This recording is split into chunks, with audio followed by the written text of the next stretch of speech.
And we're back. Now we're about an eighth of the way through the NBA season. I thought it was a good time to basically start talking about some of the most surprising players this year, whether it be for good or for bad, because some players have been really disappointing me, and that's actually pretty surprising.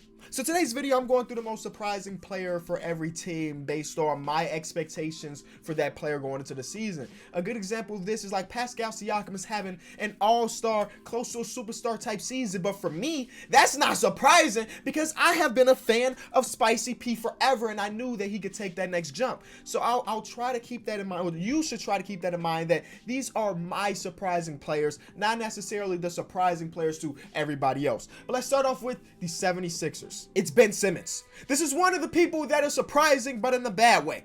Ben Simmons has got worse from last season, and it could be a slow start, but either way, he hasn't really improved his game that much since his rookie season. If y'all remember his rookie season, he was getting all-star type votes because, I mean, he had an all-star type impact. And then last year, he was an all-star because he had an all-star type impact. This year, he's not playing at that all-star type level. And I personally thought that year 3 was going to be a year where, boom, he can go from all-star to something bigger. And so far throughout the season, he has not. Especially in the games where Joel Embiid hasn't been there. Usually that should be the games where Ben Simmons exceeds, but he hasn't so far. And I think a lot of that has to do with his lack of jump shooting. I'm not one of those people that'll say, Ben Simmons needs to shoot a 3. No. But his rookie season, he shot 10-foot jumpers. So far this season, he has not taken a single jumper outside of the paint, bro. Take 10-footers. A 10-footer will do your game justice, and I know he can hit them because he did it his rookie season. So maybe he completely lost confidence in his jump shot or whatever it is. He just hasn't been as good, and for me, that is surprising. So next we have Brook Lopez, and I know we're starting off with two, I guess, negative surprises, but hear me out here. So far this year, Giannis has a better three-point percentage than him. Giannis. Could be a slow start, and I hope he gets better, but last year he was one of the more consistent guys from behind the arc, and this year he is below average as far as his three-point percentage, and Giannis is shooting better than him. Again, it could be a slow start. Just because he's shooting the 3 bad doesn't mean he hasn't been impactful, because his defense is still there. He's still protecting the rim, and honestly, early in the season, he closed out a game, him being in the post. So I'm still saying that Brook Lopez has been fine, but specifically, him not knocking down those deep threes that gave him the nickname Splash Mountain has been surprising to me. Then with the Bulls, I mean, I can talk about everybody being bad, right? But what has really been surprising to me as a Bulls fan is Wendell Carter's leadership. You will not, when you watch interviews with him or at pre-game, post-game interviews, you will not think that this guy is a 2-year pro. You think he's been in the league for 8, 9 years. He just carries himself as the team leader, and he's just in the 2nd year. And for me, that's surprising. The Cavs. Tristan Thompson is playing his best basketball of his NBA career. And I don't know if he's playing like, hey, let me get out of Cleveland, or he's like, I love Cleveland so much, I'm giving it my all. It could be either way. But regardless, Tristan Thompson's rebounding better than he ever has before, which is saying something because he's always been known as one of the better rebounders. His offensive game, it's like he's putting post moves into his offense. Hello? And he hit a couple threes. Like, he doesn't take many threes, but the ones he has taken, besides that one from half court, we're not talking about that one. The threes that he has taken has pretty much gone in. Shout out to Tristan Thompson for elevating his game in a situation where some players may have not done that. And next with the Celtics, we have Gordon Hayward. Now, I know he's been out with that hand injury, but before the hand injury, the man was playing like he was back in Utah. And we always wondered, like, will we ever get back to that point? Will we ever be as good as he was before starting the season? He did that.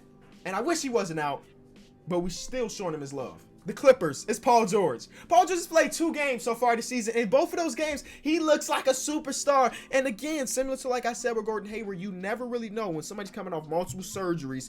You don't know how long it would take them to get back into NBA form. Didn't take Paul George a single second. Once he was back on that court, he was the best player on that court. Dillon Brooks, another situation where we're talking about injuries. Last year, I think he played less than 20 games. And so far this season, I mean, once a player plays less than 20 games, it's a major injury, and you wonder how long it'll take them to be good. Dillon Brooks, he's been good this season. Actually, that Memphis Grizzlies team in general has been very good. I've actually been super impressed with Ja and everything, but that's not super surprising. The surprising thing is the guy coming back from the injury, getting in the starting lineup and playing well in it. The Hawks, it's Jabari Parker. Now, y'all know I'm not a huge fan of Jabari Parker. I started off as a huge fan of Jabari Parker because he's from Chicago, and I love to see people from my city be successful, right? And I mean, he was successful, 2nd overall pick. And then he came to the Bulls. and then I stopped being a fan of him because he was horrible to watch. Sure, he gave us 14 points per game, but I promise you he was giving up 15 on the defensive side of the ball. We're here in Atlanta. He may have came to the realization, yo, if I don't start at least trying on defense, I may be out of the league before I expected it. So he's actually trying on defense and also putting up big numbers, especially since John Collins has been out. I didn't ever ask Jabari Parker to be an all-defensive player. Just give some effort. And he's doing that with Atlanta. The Heat, it has to be Kendrick Nunn. I know technically he is a rookie, but he was in the league last year, whether it be in the G League, because in 2018, I remember watching him play for the Warriors Summer League team. So he's technically a rookie because he hadn't played an NBA minute until this year, but he played some NBA type basketball in the G League and in the Summer League last year. Regardless, of course he's surprising. I didn't know he was about to come out and be like a Rookie of the Year candidate. The Hornets, it has to be Devontae Graham. His rookie season, he had his moments, but for the most part, he didn't shoot efficiently, and he just basically struggled overall. And that's why I always tell people, you have to give point guards some time. The point guard position is probably the hardest, other than center, to go from college to the NBA. So many things are different between the college and the NBA level once you're the leader of the offense, and that's what the point guard is. Devontae Graham has been incredible, and I know recently he's been starting. Shout out to him. He's been starting with Terry Rozier. He had a big-time shot against, was it the Knicks? Regardless, you can tell that he put so much time this offseason to get to becoming a good player, and I actually really enjoy watching the Hornets play this season. That's the most surprising thing of the season. I'm actually tuning into Hornets games. A lot of that is due to him, due to PJ, and honestly, I kind of starting to like Terry Rozier a little bit more. Shout out to the Hornets, man. For really, maybe that's just good coaching, because talent-wise, they may not be the top of the top, but they got good coaching, they have exciting players, and boom, you get wins. The Jazz, I mean, it's not really too many things super surprising about the Jazz. We knew they were going to be a great defense, but we expected the offense to be a little bit better, and part of that is due to Mike Conley's slow start. That's why the offense isn't elite or very great. Mike Conley started off slow, and he's starting to get things going a little bit, but y'all remember the first couple games of the season, people were like, bench Mike Conley. Don't follow those people. I unfollow those people on Twitter. The Kings is Rashawn Holmes. I've been a Rashawn Holmes fans for a minute, but I like to see him actually out there getting big-time minutes, making big-time plays, especially when it really matters. For the Knicks, it is Dennis Smith Jr. I guess going into the season, people saw him as like the #1 point guard on the roster over Frankie Smokes, over who else is there? Elfrid Payton. But so far this season, he's been the worst out of all of them. And it's part to do with him mentally, part to do with, I think he lost somebody in his family recently. So he's really in his head. And for a large majority of the season, he was shooting less than 10% on the year. And recently he had an okay game, and now he's shooting like 25%. But overall, his season so far has been super, super disappointing. And well, that's a surprise going from like the #1 point guard to a point guard at the end of the rotation. The Magic. I don't want to say Markelle Fultz because I expected what Markelle Fultz is doing. So for me, it's Mo Bamba. It's Mo Bamba. I had a tweet a couple weeks ago that said something like, I hope that Mo Bamba's legacy isn't just his name being a part of a hit song. I was a big Mo Bamba fan coming out of college. I honestly wanted my Bulls to end up snagging him. I'm glad we did it because so far in his career, he hasn't been very good. And he's got years and years and years to develop, but I don't want my center shooting 30% from the field. That's not your job as a center. As you're the closest one to the basket, you got to put that ball in that hole. And he hasn't been able to really do that. So far his sophomore year has been really disappointing. I'm sure he'll pick it up year 3, year 4, year 5, year 6 or whatever. But right now, I mean, he's barely cracking the rotation. With the Mavericks, it's got to be the Luka Porzingis connection. You see him on paper, you're like, man, this duo's about to be amazing. And so far this season, they haven't really been amazing. Actually, they have been so much better with them separated. Luka's numbers are incredibly great when he doesn't have Porzingis. And well, Porzingis' numbers without Luka are kind of the same. But regardless, you would expect those two to work well together. And maybe that's because, I'm not saying bad coaching, but they're being used wrong together. I mean, it will take some time. And they got a long time considering they're both going to be on this team for a minute. But you definitely expected their connection to be way stronger than it is right now. With the Nets, it's Rody Kurutz. Do people call him Rody? I'm going to call him Rody Kurutz. Last year, he had a good rookie season. And this year, he's barely in the rotation. Now, I don't know if that's because people just became better than him or something happened where Kenny Atkinson don't really want him in the rotation. But he averaged like 9 points last year. He's playing minutes. He was starting a lot of games. And now, he's barely hitting the rotation. The Pacers is Malcolm Brogdon. Now, I knew when they signed him, I was like, yo, that's a good signing. But I definitely didn't expect Malcolm Brogdon to be having an all-star type season. Shout out to Malcolm Brogdon, though, because Everybody knew he can hoop coming out of college, but everybody was afraid because he had injury history and because he stayed in college for more than 1 year. Stop sleeping on the more than 1 year college players. Think about it on my list alone. Devontae Graham, another point guard that stayed multiple years. Bro, just draft those guys. If they had good college careers, they could definitely translate to good NBA years. Let me be a GM, because I'll draft those guys, especially late first round, early second round. Y'all tripping if you're not going for those guys. Pelicans has to be Brandon Ingram. Now, we knew Brandon Ingram was a bucket because after the All-Star break last year for the Lakers, what he averaged, like 25 points per game, which is basically what he's averaging right now. But the surprising part for me is that he hit in the three ball. He's never been known as a three-point shooter. This year, he's shooting over 40% on like 5 or 6 attempts. That is something I definitely didn't expect him to come out this season having. Come back, though. Play some games, because I just lost in fantasy because he missed all those games. Him and Justice Winslow.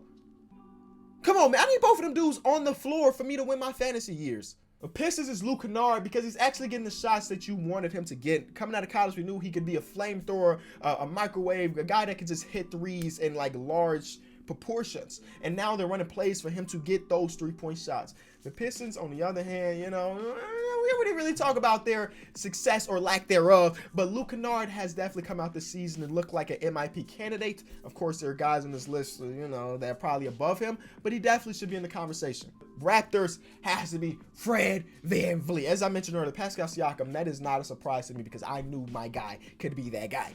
Freddie, on the other hand, first of all, to start off the season, I definitely thought that Norman Powell would be starting at the shooting guard, but no, they went with Freddie. And him and Kyle Lowry, before he got injured, were working very well together. Both of them are playing great basketball. But now recently, with Kyle Lowry going out, Fred VanVleet has elevated his game. And I think he may be leading the league in minutes per game, and he is not afraid to play big-time minutes. Low management who? They playing that guy. He's playing well. I'm very curious to see how much money this man's going to make on the open market as a free agent. And then we have the Rockets. I think for me, the most surprising thing is Westbrook's role so far with the Rockets. And I think it maybe still be evolving. I mean, they're on a win streak though, so maybe they found the right formula to win games. But it's still kind of weird to see the way he's being used in that offense, because we're so used over the course of his career, we're so used to Russell Westbrook being the high usage guy. So far this season, I mean, it's been low because he's playing alongside James Harden, but it's just weird for my eyes to not see Russell Westbrook bringing the ball up the court like he has been for a decade. Now, the Spurs is definitely not a single player, but their lack of defense is super surprising to me because the Spurs have, for the most part, always been a team that, they're gonna hang their hats on the defensive side of the ball, let the offense come. Well, this season, their defense has been really trash, and I don't know if that's personnel. Well, actually, I do know it's personnel because I know it's not coaching, because Greg Popovich does what he does. So it's definitely a personnel thing. I don't know how they fix it. I mean, there's rumors about DeMar DeRozan being traded here or there, but their lack of defense has definitely been a surprise. I mean, their offense is doing fine. It's like a top 10 offense right now. But since they can't defend anybody, that top 10 offense don't mean a thing. The Suns. It's Aaron Baines, man. I'm a part of the Aaron Baines fan club. What can I say? Don't be surprised if you see me in the video soon with an Aaron Baines shirt on, because that guy, Aaron Baines, how can you not like Aaron Baines? That is the perfect player to be a fan of, to stand. If you're standing anybody in the NBA, let it be Aaron Baines. The guy sets the hardest screens in the NBA. He shoots the three ball, and his shot is funky. He's got a funky looking shot. He's a funky looking dude. So it's just like, I understand the fan club. I understand it. And so far with the Suns, he's been a catalyst to their success. Now with the Thunder, it's actually Steven Adams, because I drafted Steven Adams in fantasy, because this was what I was thinking with Steven Adams. Russell Westbrook is no longer on this team, which means that his defensive rebounding numbers are about to fly through the roof because he doesn't have Russell Westbrook taking his defensive rebounds anymore. And yes, his defensive rebounds have gone up by like 1.5. What the? You should be averaging 14 rebounds a game, Steven. At least that's what I thought. So me drafting bad, I guess that puts him on the list. Timberwolves, the most surprising guy on this entire list is Andrew Wiggins, man. He's playing at an all-star level. Andrew Wiggins is playing at an all-star level, and never in 1,000 years that I think I was going to be saying that. If you're a fan of my podcast, you know that I said on my podcast before this season started, this is the last year for Wiggins to show me something before I completely write him off. And he's showing me a lot. He's showing me a lot. And I don't think this is a fluke. People are predicting that this is a fluke. But the thing that makes it not a fluke is his playmaking throughout this. He's never been known as a playmaker, but even when his shot's not falling, he finds his teammates, and that's something Wiggins has never done before. The Blazers, it's got to be Melo. No. I understand that Melo hasn't played a single minute for the Blazers, but the fact that he's a part of the Blazers is a surprise. I was in Alabama when I got the text from Woj, not the text from Woj. It's not like Woj is texting me personally. When I got the notification from Woj that Melo had been picked up, we were in the car on our way to Bojangles. Shout out to Bojangles, dog, because that was actually fire. I understand all the hype in the South about it. When it happened, and like our driver hit his brakes, he got picked up by the Trailblazers. So yeah, I'm super excited to watch Melo play NBA basketball again. With the Warriors, it has to be the rookie Eric Pascal. Is it Pascal? I've heard it both ways from different announcers. I really don't know. That's definitely a surprise because as somebody that doesn't watch college basketball, when you have a guy that's late pick come into the league and average what he's averaging, I mean, it's a surprise to everybody because 30 teams passed up on him. And last is Moe Wagner. He's having such a good year, but he's not getting that many minutes because he can't stay out of foul trouble. Mo, you can defend without fouling. Stop fouling so much and you'll be in that rotation. I love Thomas Bryant, and Mo could be the perfect backup for him if you could just stop fouling so much. But when he's not fouling, he's playing great. I mean, just the other day, he had an amazing game. I forget who's against, but he had an amazing game, and his stats just look great so far. And that's all, boys and girls. There's girls who's watching this, too. I'm sorry, I always exclude y'all. Let me know in the comment section below the most surprising players for you so far this season. Those are my guys. Yeah, I'm out, y'all. If you enjoyed it, leave it a like. Peace.